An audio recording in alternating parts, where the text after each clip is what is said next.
Good afternoon. The first item of business this afternoon is consideration of business motion 9071 in the name of Joe Fitzpatrick on behalf of the Parliamentary Bureau, setting out a timetable for the Stage 3 consideration of the Children and Young People Scotland Bill.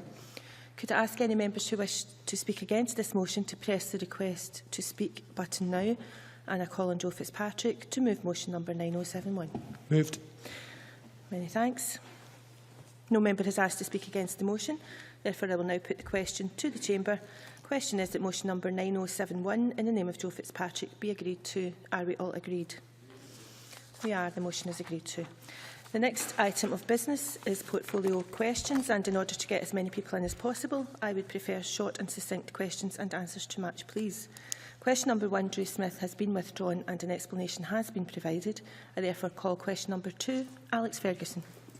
Thank you, Presiding Officer. To ask the Scottish Government when it last met the Director of Education at Dumfries and Galloway Council and what matters were discussed. Cabinet Secretary Michael Russell. Presiding Officer, Scottish Government officials regularly meet with the Director of Education at the Dumfries and Galloway Council to discuss a wide range of education issues. Thank you. Alex Ferguson. Thank you for that answer, and I hope that would include the introduction of the new higher qualifications. And I ask because I've been contacted by teachers in my constituency who are quite concerned about the timetable for the introduction of the new higher qualification, and indeed on the lack of materials and training to enable them to deliver it. I am aware that individual schools have been given a welcome degree of flexibility over the introduction of the qualifications, but can I ask what steps the Government has taken to ensure that teachers have received the necessary training and development to deliver these new courses, and for his assurance that sufficient coursework and assessment materials will be available on time? Cabinet Secretary.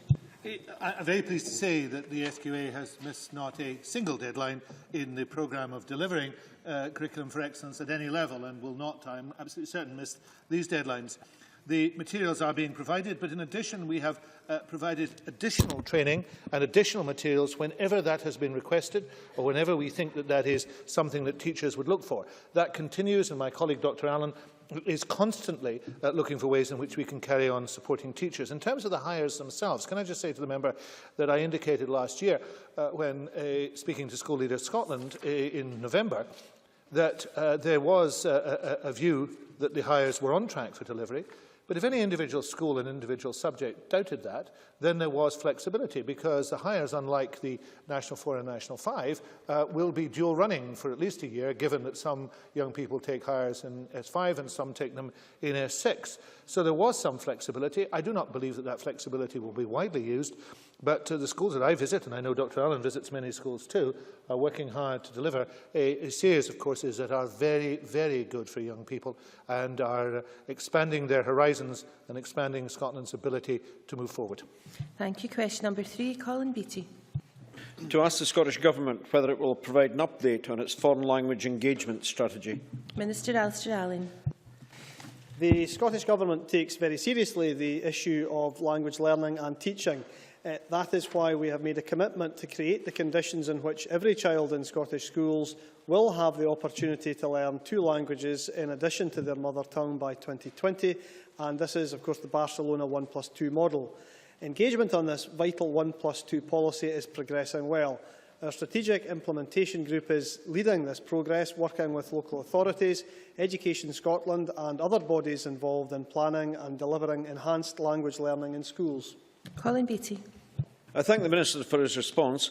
As convener of the cross-party group on Germany, I have noted that both the numbers of school pupils presented for German exams and the number of German-speaking foreign language assistants in Scottish schools have declined over the past decade. Can the Minister clarify what the Scottish Government is doing to reverse this specific trend? Minister. Well, I'm aware of the member's interest in this, and obviously the statistics he refers to. It is worth saying at the same time that the overall number of foreign language assistants in schools has actually increased marginally, or more than marginally, from 59 to 73 in the last 2 years, from 2011-12 to 2013-14. However, I am aware of the specific issues around German, and I've met with the German consulate and others to ensure that we press forward on the agenda to ensure that German is among the languages promoted in Scotland's schools. Thank you. Supplementary, Mary Scanlon. Thank you. Figures released by UCAS last month highlighted an 11% reduction in Scots applying to study European languages and literature at university and a 36% reduction in those applying to study non-European languages and literature. And as Colin Beattie has said, foreign language classroom assistance has in fact fallen from 284 in 2005-6 to 73 today. So, Presiding Officer, how can we be confident that school pupils across Scotland are being given the opportunities to learn language at school and to continue that study at university? Minister.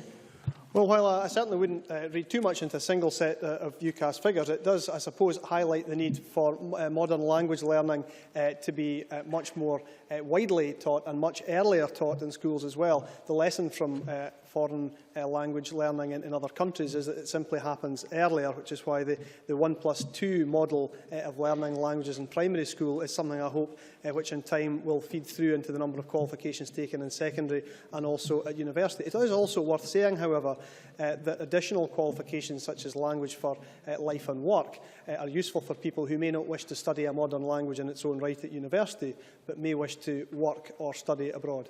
Thank you. Question number 4, Elaine Murray. Thank you, Presiding Officer. To ask the Scottish Government how the Curriculum for Excellence addresses the threats posed to children and young people through internet access and social media. Minister Alistair Allen.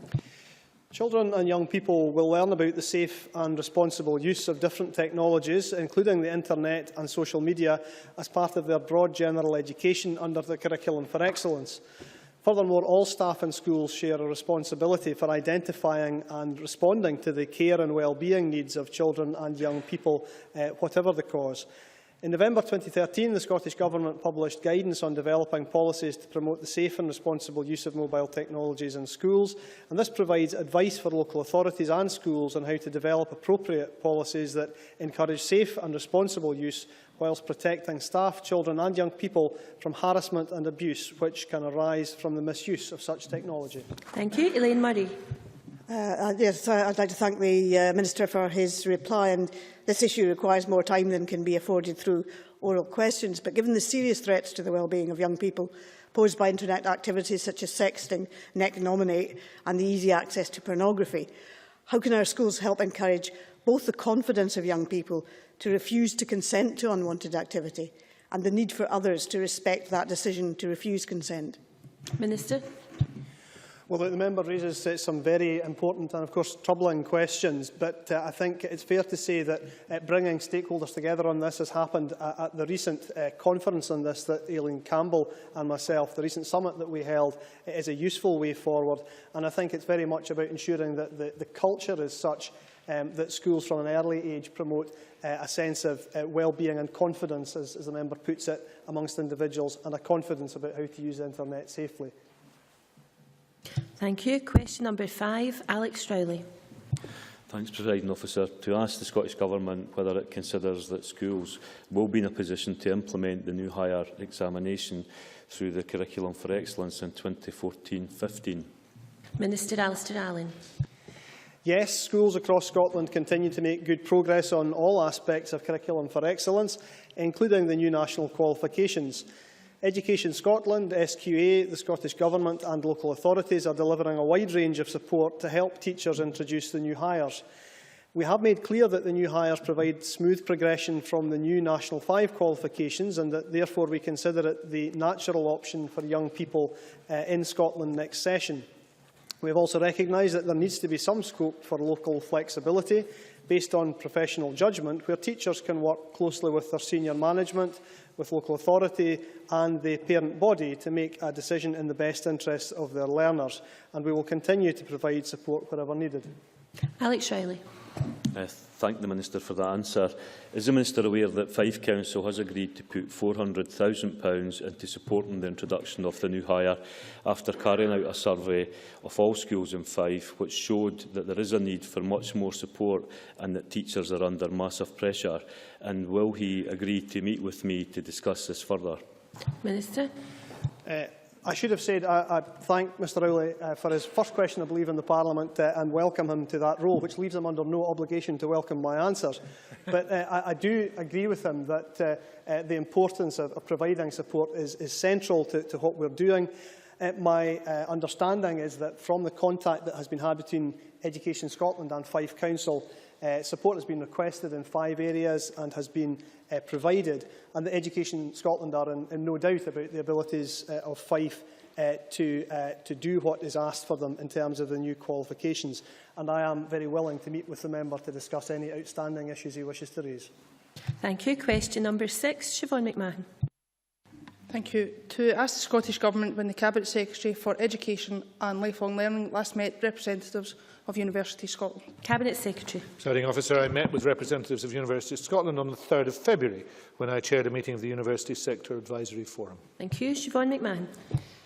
I thank the Cabinet Secretary for that answer.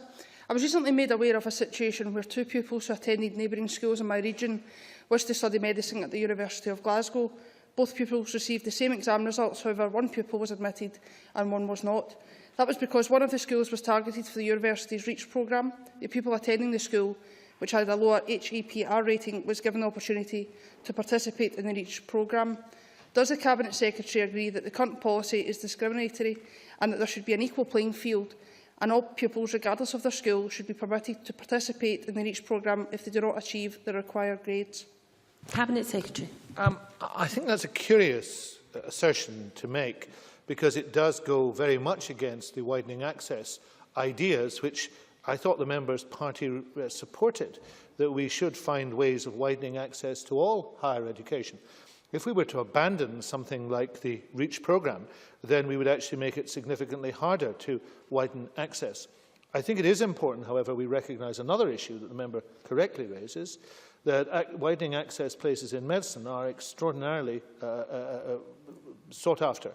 In these circumstances, I did meet the representatives from Scotland's 5 medical schools with the Cabinet Secretary for Health on the 15th of January, the second meeting I'd had with them, to discuss options that consider widening access and the appropriate balance of undergraduates within these medical schools, and we will be taking forward ideas in that regard.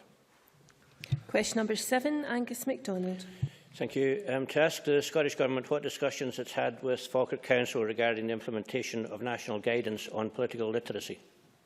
Minister Alistair Allen. Education Scotland has produced guidance to support the teaching and learning of political literacy and emphasises the importance of young people receiving information in an impartial and balanced way. Scottish Government has had no direct discussions with Falkirk Council about implementing this national guidance. It is a matter for schools and local authorities to decide how to take forward implementation of the curriculum, including political literacy. Angus MacDonald. Thank the Minister for his reply. Locally, I've heard 5th and 6th year pupils crying out for information in their respective schools, and I'm pleased to see Falkirk Council, albeit belatedly, has recently approved plans to address the issues of political literacy and the referendum. Clearly, political literacy is an important component of Curriculum for Excellence and is central to citizenship education. However, can I ask the Minister what safeguards are in place to ensure 16 and 17-year-olds attending school or college receive information in a clear, accessible and impartial way? Minister. Well, the member rightly highlights the need to ensure that all young people have information and also the skills that they need to interpret material they see in the press and the confidence to read about issues that are in the public domain. Obviously, political literacy is about giving people those life skills rather than seeking to infringe on the choices they will make and will have to do so impartially. But I think it is important to say that local authorities, Education Scotland and indeed organisations like the Electoral Commission all contribute to ensuring that these ends are met. Many thanks. Question number 8, Stuart McMillan. Thank you, Presiding Officer. To ask the Scottish Government what percentage of household income parents in Scotland spend on childcare. Minister Angela Constance. Parents in the UK face some of the highest childcare costs in Europe.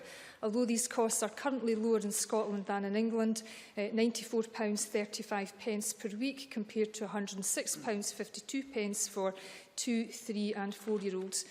Parents in Scotland still spend around 27% of household income on childcare compared to the OECD average of 12%.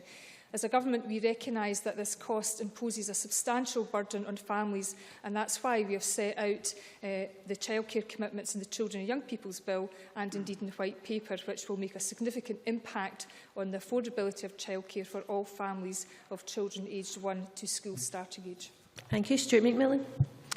I thank the Minister for the answer, and I note that she comments on the OECD figure, average of only 12%.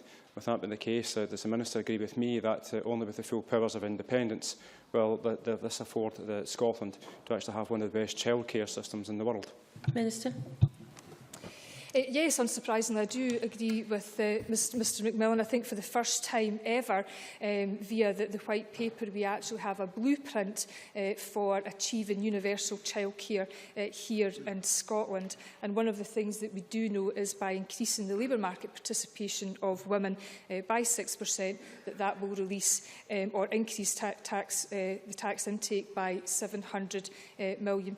So I suppose, in short, Presiding Officer, if we want social democracy, which I do, we very much need to be able to have the ability to pay for it, and it's therefore important that this Parliament has control over both sides of the balance sheet, and I think this is an example of how both social and economic policy must go hand in hand. Thank you. Question number 9, Christina McKelvey. Thank you very much, Presiding Officer. To ask the Scottish Government what it is doing to improve the outcomes for school leavers. Minister Angela Constance.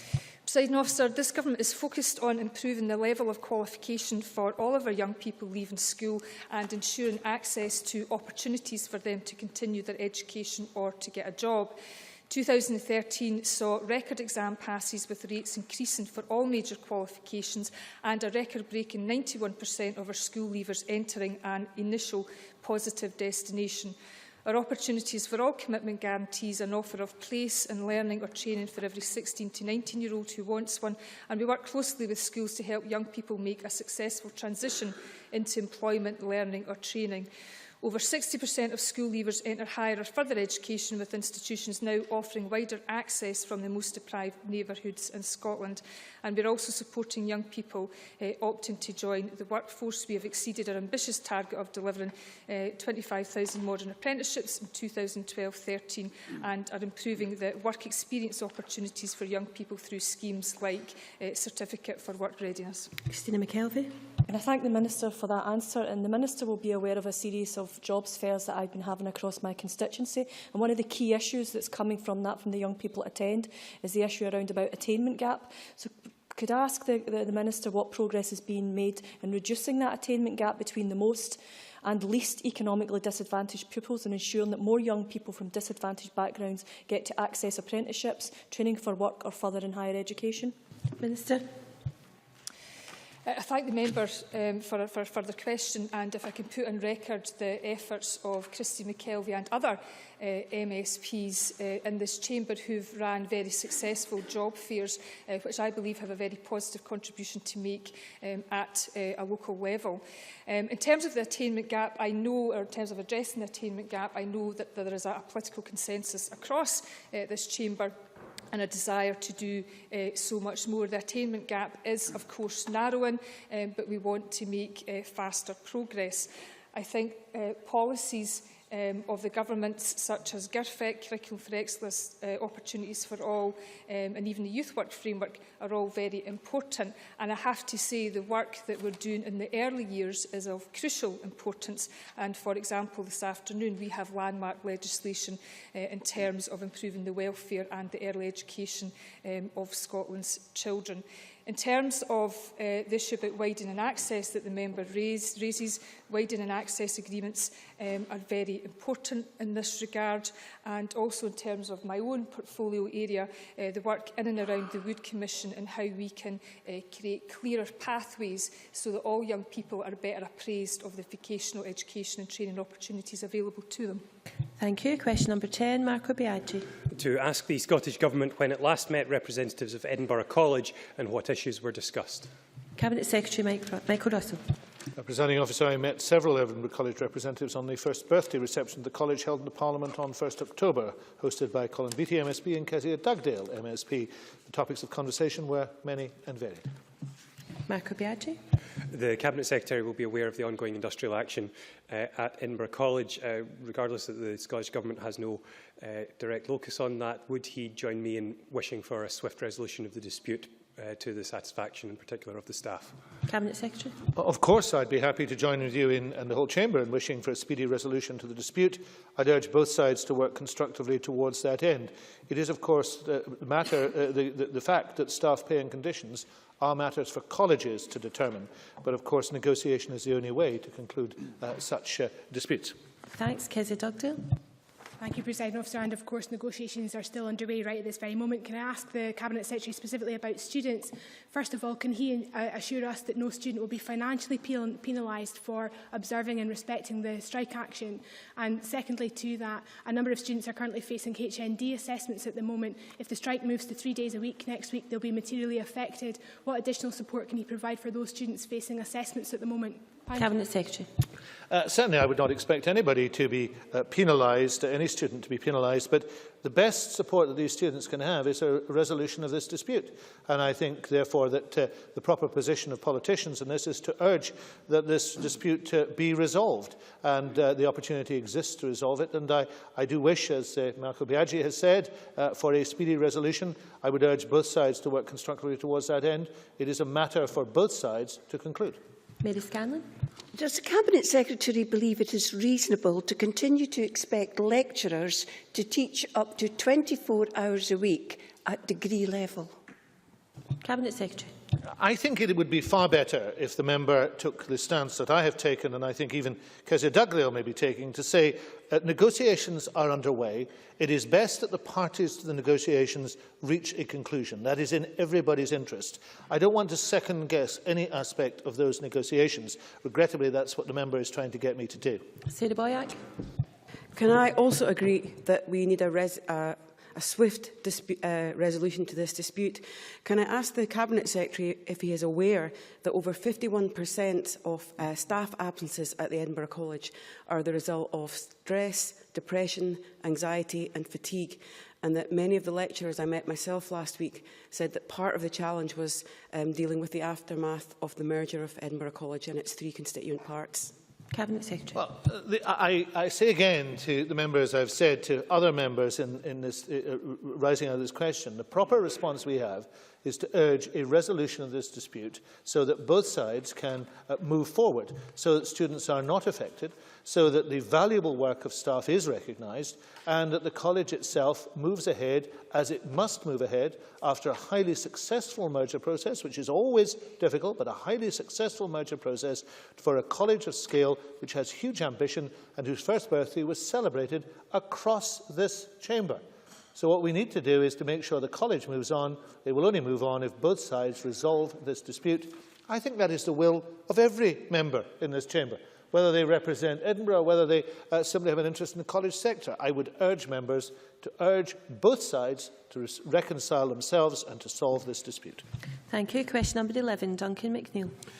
To ask the Scottish Government when the Cabinet Secretary for Lifelong Learning and Education last met with the principal of the West of Scotland College. Cabinet Secretary. The Principal of West College Scotland, along with other principals, college sector representatives and other stakeholders at the FE Strategic Forum in September 2013.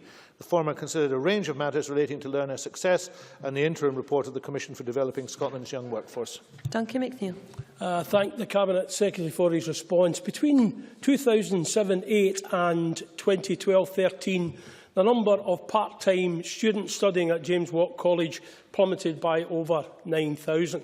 Does the Cabinet Secretary share my concern that such a trend impacts negatively on our economy and life chances of adult learners who rely on part-time courses for second chance learning and career development? How will the merged college sector reverse this depressing trend and increase access and participation to part-time students? Cabinet Secretary. I would commend the member to go to the college, part of West College Scotland, to talk to the principal and staff, to understand the changes in the college sector and the way they understand them as a positive benefit for young people and older people to access employment opportunities. That is what has taken place. the members should really start looking at what is taking place in colleges, the opportunities they are offering, and the huge change that's taken place for the better. Constantly harking back to another era when colleges were not reformed and were not able to deliver in the way they're delivering is not helping anybody, least alone this Chamber's understanding of education, because we have heard yet again, and Duncan McNeill is now keen to shout these facts out. Duncan McNeill can shout inaccuracies all he wishes. The reality is he needs to recognise the benefits of reform and to get behind that reform in the interests of his own constituents. Question number 12, Bob Doris. To ask the Scottish Government what lessons it can learn from the results of the recent UK Commission's Employer Skills Survey in relation to its youth work strategy. Minister Angela Constance. The results from the UK Commission's Employer Survey Scottish Government has confirmed that young people in Scotland are better prepared for work than their counterparts elsewhere in the UK, and our all-government, all-Scotland approach to getting young people ready for work is making a difference. Bob Doris. The Minister for that answer. The Employer Skills Survey stresses the importance of skills readiness for young people leaving school who go direct into the world of work. Employers in England say 4 in 10 are poorly prepared when they reach the workplace, and I welcome that that figure is 10% better in Scotland. However, what work is underway to address the 3 in 10 young people who go from school direct to the world of work, who employers would say are still not fully work ready? Minister.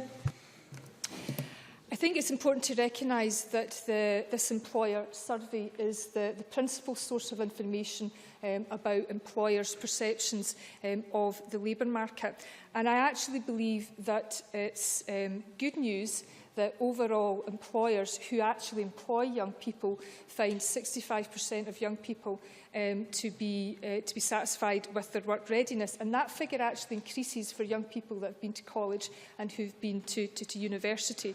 And for young people that have been to university, in terms of their work readiness and employer satisfaction with that, that is in excess of 80%. However, what I will say to the member is that one young person who's disadvantaged in terms of entering the workplace has to be, one young person too many for us.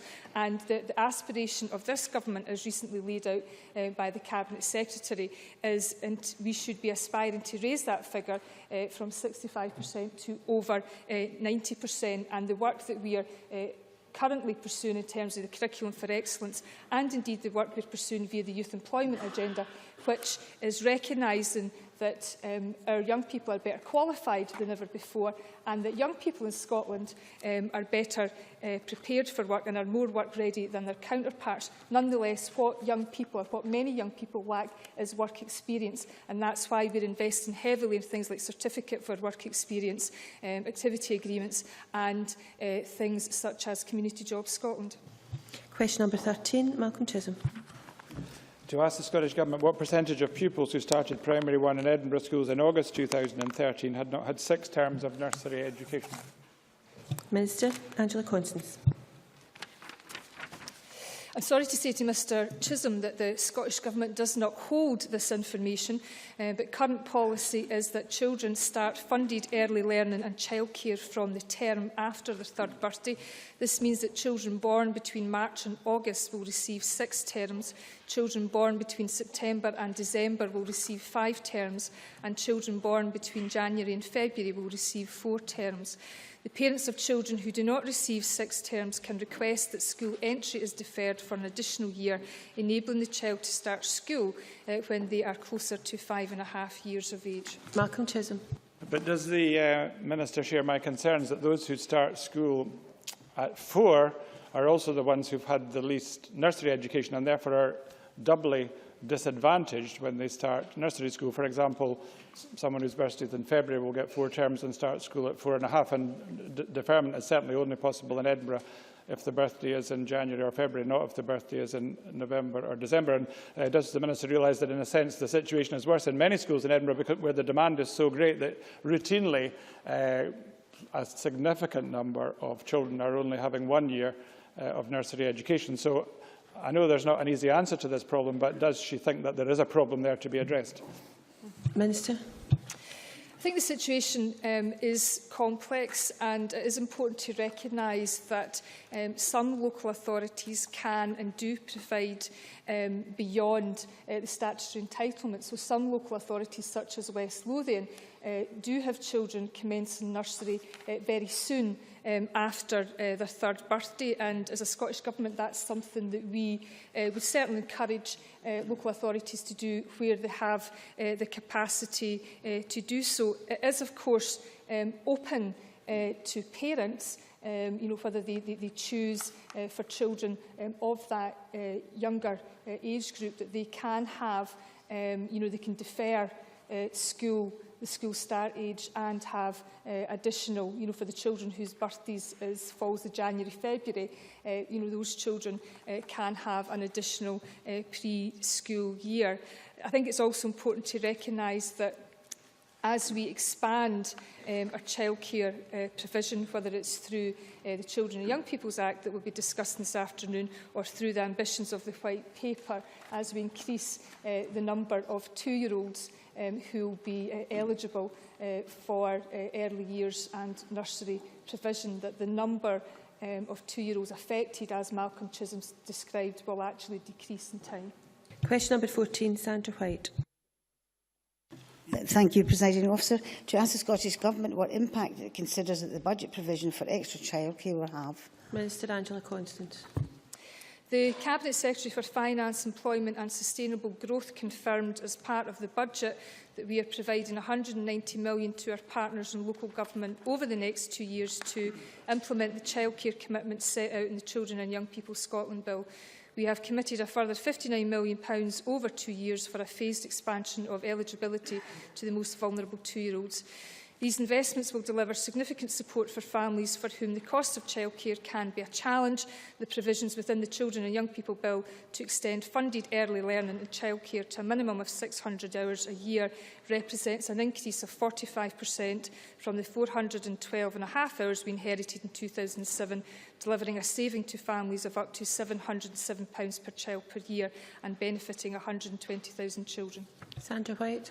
Thank the Minister for that very comprehensive reply, and note the mention of the childcare provision in the Children and Young People's Bill, which we are debating shortly. Yesterday, the Minister announced a review of childcare led by Professor Iram Siraj. Can the Minister provide more details of what the review will look at and its expected outcomes? Minister.